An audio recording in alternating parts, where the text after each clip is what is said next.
Gabi na sa mga farmers, kadtong nangitag barato epektibo di kalidag na produkto pang kontrol sa tanang ngod sa atong mga gulayan ug unsang klase diha basta na ay ulod. Pinaka mayo mo kontrol ang atong Bioptimax, limpyo kayong agi, barato epektibo.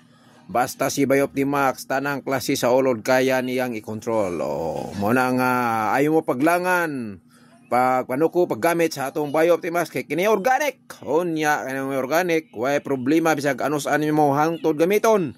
Magpabilin siyang epektibo gikan sa hangtod sa katapusan. Mao na nga ay mo kabalaka kay si Bioptimax available na sa atong TikTok. Muna nga click the yellow message below kay si Bioptimax organic ni.